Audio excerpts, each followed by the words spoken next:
Alright gamers, my name is KarQ. This is my second channel, the KarQ Archives. If you guys watch the main channel, you might have already seen the patch note coverage video for season 13. It's this video over here. They released the notes a day early. Today the patch actually hit, and because we uploaded this video yesterday, I put it on TikTok and all that kind of fun stuff. Every single comment was talking about Ramattra, saying this was a terrible nerf, big net nerf. I have a completely different opinion of Ramattra. I'll get into it in just a moment, but this is my thoughts on the patch and a little breakdown. Here we go. So I'm gonna skip all the stuff. We know it's Spellbinders, we know the My Hero Academia, we know we have Halloween Terror, all that fun stuff. Hero Mastery, Cast, and Brig coming later.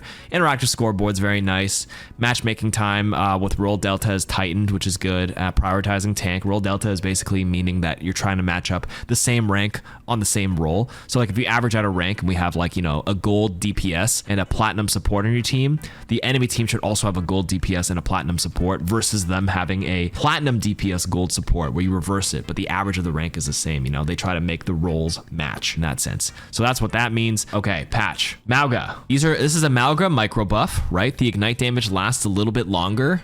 I do not think this makes Mauga meta. I don't think this is enough. I still think if you see a Mauga, it's still perfectly viable to swap to a Diva or play like a shielding tank like a Reinhardt, where if he ha-has, you just have to find a way to limit that ha-ha value immediately, and there's still a bunch of tanks that can do that. That nerf from 5 to 3 seconds from 2 seasons ago is still way better. It's still like, sorry, way bigger net nerf than whatever this micro buff is, but if we keep micro buffing him, there will be cases where they can obviously find windows of opportunity to make it useful. This feels like a nothing burger, 3 to 4 seconds. This is mostly for you to help poke at medium to long ranges to help the burn last a little longer. But in the tank v tank in the face, nothing changes in that aspect because they're always going to be burning if you're spamming the tank anyways. So this is a whatever buff to Mauga at this current time. This is nothing. Okay, Ramattra. Pummel no longer pierces barriers, but it now deals 2.5x more damage to barriers. Ramattra's pummel projectiles passing through barriers was a source of frustration for players trying to protect themselves or their allies. With these changes enabling Ramattra to deal critical damage to barriers, he will still be valuable hero choice against barrier mechanics, but won't immediately apply damage to players on the other side. First of all, I will agree that I do not think this was that frustrating as they say. I don't think anybody really cared. It was just part of his gimmick. And I agree with all the comments saying, you know, goodbye to the gimmick of it and that little cool little interaction that he could, you know, punch through it. That's fine. That's a fair assessment.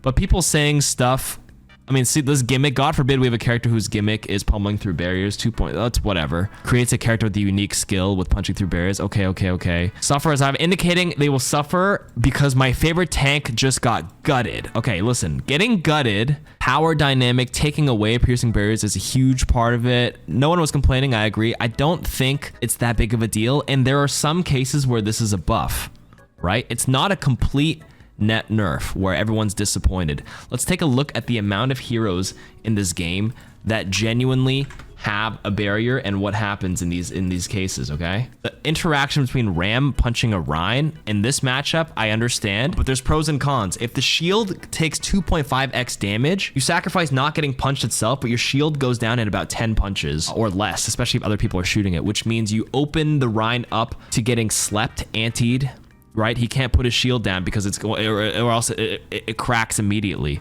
So it opens you up to getting hit by other things by the team. Is there always going to be scenarios where you 1v1 and the damage pressure is like a little bit better? Of course, but now it opens up the other team play aspect where the shield goes down. And that's it. There's only like 5 shields in the game that are meaningful that Ram used to punch. How in the world is Ram gutted when the only barriers in the game is 1? Sigma, a Reinhardt 1, Sigma 2, Winston Bubble 3, Zarya Bubble 4, Brig Shield 5, and maybe Simwall, but that doesn't freaking count. Like, who the hell is punching that? Who's really punching this other Ram shield? You try to walk past it because it's 1,000 HP and it only lasts 4 seconds, so it goes down anyways. So you can ignore this. Reinhardt matchup is the only one where there's pros and cons of shield going down faster versus him taking damage. Actually breaking the Sigma shield is actually incredible value. It forces him to use his suck earlier, and if he's sucking, your punches actually punch through it anyways. Sigma shield is only 700. Ram punches like 4 or 5 punches to break it. Winston bubble goes down in 4 punches right now. 4 punches to crack the bubble. Do you know how long it takes to do 4 punches? It's 0.6 seconds, 162 damage per punch. 2.4 seconds to break it, and his leap is on a 5 or 6 second cooldown. If a Winston is caught in the open without his bubble being up because no one shoots it, like, he is cooked because a lot of Winstons will like play dance around that bubble. The fact that you can break it in 2.4 seconds by yourself is crazy. Zarya bubble. This is a buff for Ram in this specific matchup. You have to think about the amount of times you're actually punching. This is what the old interaction used to be against the Zarya bubble. Yes, this is my Ramattra Mythbuster from 2022. Yes, the punches will deal damage to people behind. It's a gimmick, right, where you can punch people behind the Zarya bubble. But how often is somebody playing right behind the Zarya bubble? A lot of Zaryas kind of play on their own and bubble aggressively to build some energy or to help them out. But right now, previously, it took 4 punches to break it, right? Zarya's. The punches it used to do 60 damage. 1, 2, 3, 4. Damage to 3, 4. And 4 punches takes 2.4 seconds. The bubble only lasts 2 to 2 point, whatever the patch is now, around 2 seconds, right?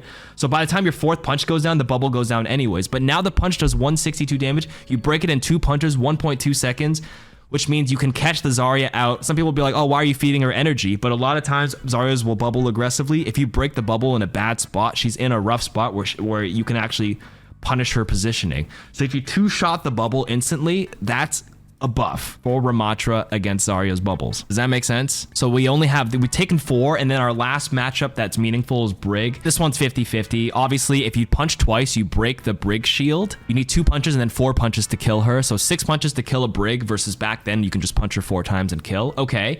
But then 2 punches also breaks Brig's shield where she can't bash out for spacing if she needs it.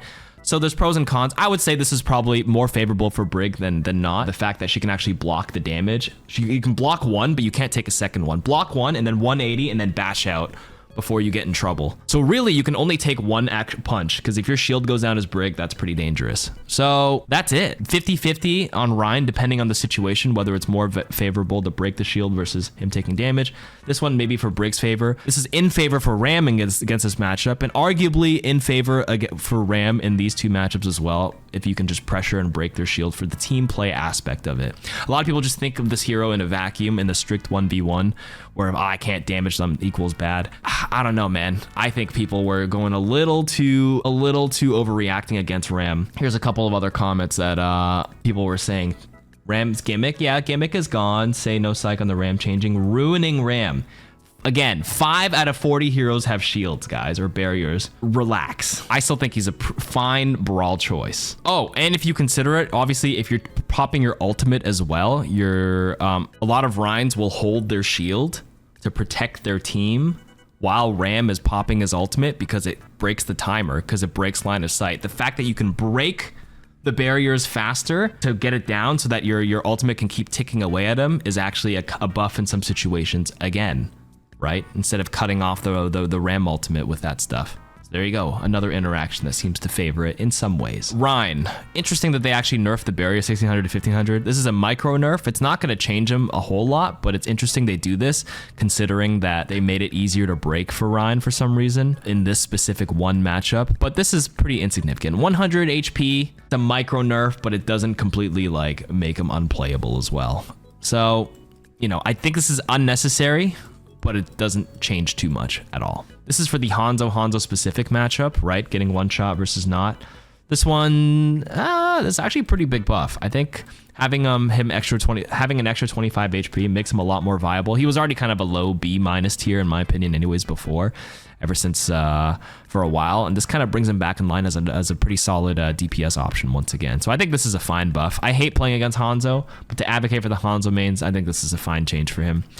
If anything though, I think they should have kept him at 225, but make it so like he doesn't lose movement speed while he charges his bow to make him feel more fluid to play for the Hanzo players, but I digress. Sojourn changes, I actually like these. I try them in the practice range. Building energy through disruptor shots, kind of cool. I threw the disruptor shot against 2 targets and it gives you basically 100 charge. I think this is a good way to kind of like make her better outside of just the raw rail doing too much damage as it used to be, because obviously back then with like the rail doing 130 and having a big headshot multiplier was super frustrating. But ever since they buffed, you know, the season 9 HP and they made it to 130, now to 100, Like, I don't think Sojourn is going to be hard meta, but it makes her a little bit better. I don't think she was played at all last season very much. I think it was mostly still Cass and Ashe and whatnot. But this is like a fine direction they're taking her to make her SMG and energy portion a little bit better. It definitely gives you more railgun uptime, even though it's not as potent for a headshot. It makes you prioritize building fast energy and just rail a body shot for 100 really quick.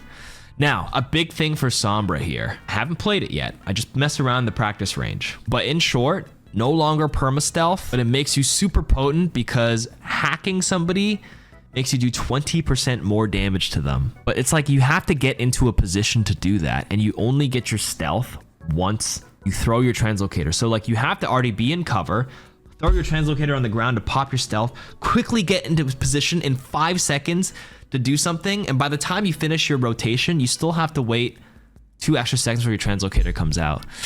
I do think this is a pretty, this feels like a net nerf overall. I think there are some niche cases where this can be stronger, where you don't run into the back line and put yourself in a position to hack like behind a Sigma, because you can't do that with your really short stealth window, and you have to throw your translocator to force a stealth. That was exactly what I was gonna say, what Habel said. This is actually a buff for Sombra against Doom and Balls, or people that come into you, versus you going around and killing backlines. You basically lose like your pathing and stuff. You have to be incredibly, and depending on the map, it's very hard to get into the backline punish. You sit and wait now. You wait for them to come into you. I do think also, because there's a lot of bad Sombras that spend too much time in permanent stealth, this has a chance to be a net buff in terms of impact for your average player, because your average, I always think your average plat and below Sombra spends too much downtime running around and doing nothing and waiting and wasting time versus just being active in the team fight. Even if you're not stealthed, at least you're like probably nonstop shooting and just chucking viruses before you finally find a chance for you to translocate and do stuff. This may make her more active in that sense. Oh, there's a DPS peekers. Oh, you have a DPS chart. Ooh, what is this? Oh, we have a DPS.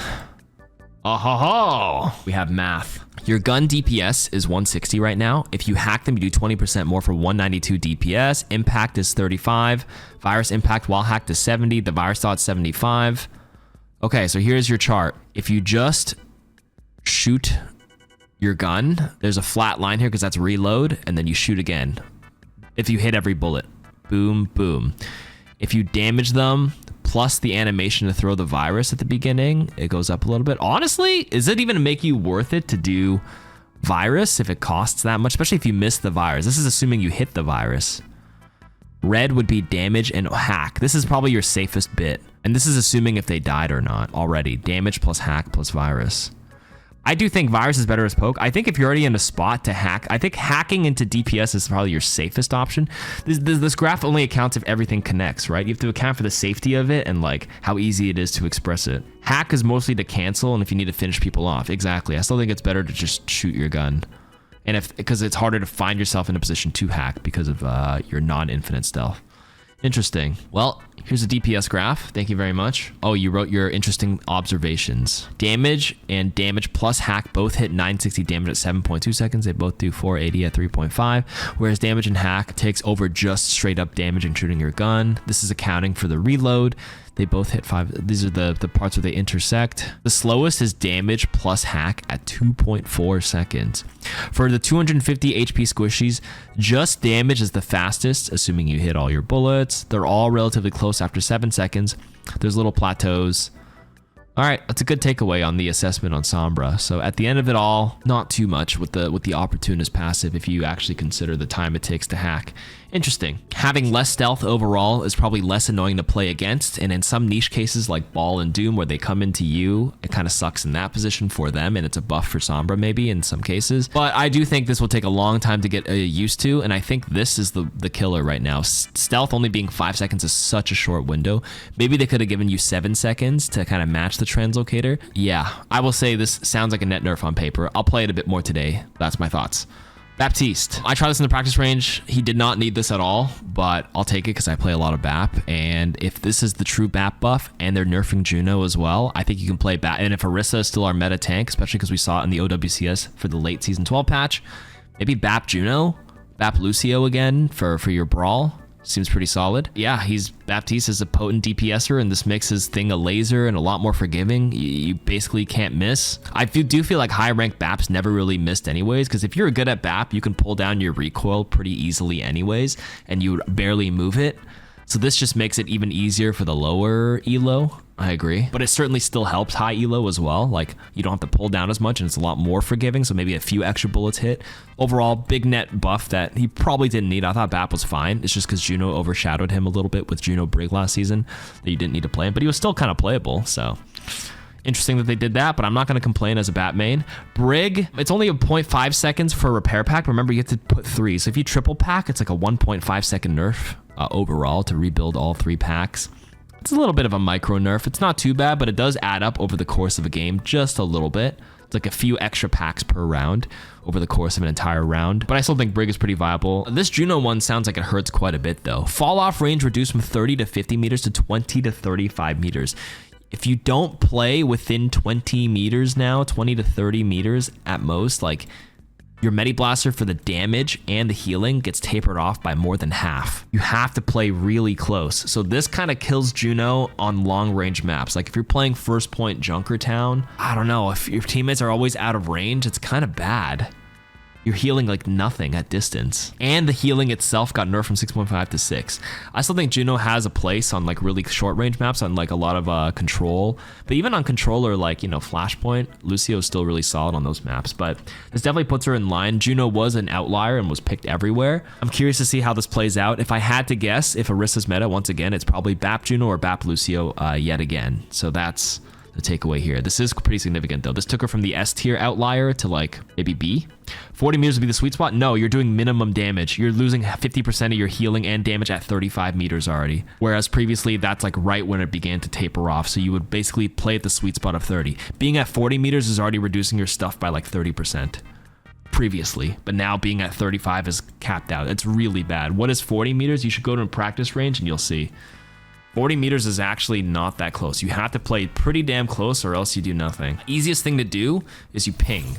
When you ping, you can see the distance. This is 30 meters. This is previously where you would do, you could, as Juno back then, 30, what was it, 30 to 50? You could still pretty much do full damage and healing at this distance. But right now, 30 is pretty much the cap. Look how little I'm doing at this point now. Another one is right here. This is 40 meters. Ping, 35, 34. If this is max fall off now, you do nothing here, which means you have to play around your 20 meter cutoff if you want to be like super effective. Previously, right, this is how much Juno's pressure would be. Pretty much like a 2-shot. And now if you're at max range, it goes from a 2-shot to like an 8-shot. It's a huge nerf. Is it more than 50% fall? Doesn't fall off cut it at 50%? It's a lot. This is max range. So like I said, if you're playing long range Circuit Royale, my ball is slamming even like here. I'm trying to pocket my wrecking ball. I'm healing him half the, like this isn't even that far for my ball to engage, my Winston to jump in. I have to be this close to heal him at full capacity or else I heal nothing. This changes like a lot on how she plays effectively. I'd actually argue that's pretty bad. Maybe I have to retire Juno this season, but I won't overreact. I'll have to play it out a bit more. Oh, these bots are 200 HP. Yeah, rough for Juno, but like she was an outlier. But I think this is a huge gut. It could have even done like 30 to 40. So like she can't be as effective at, you know, that super long distance. So 20 meters or closer. Ooh, I don't know, man. And I think that's it for the patch. Like that's all I really wanted to dial in on was mostly the RAM changes and how that would be for people. This one is not that bad. Sombra, I need more time, but it sounds not great. And then Juno's nerf is pretty significant. These are the biggest L's this patch in terms of like people getting weaker.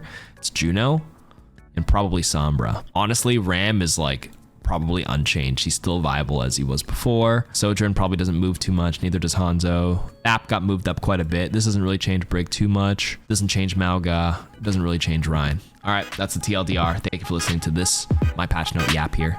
Thank you. Goodbye.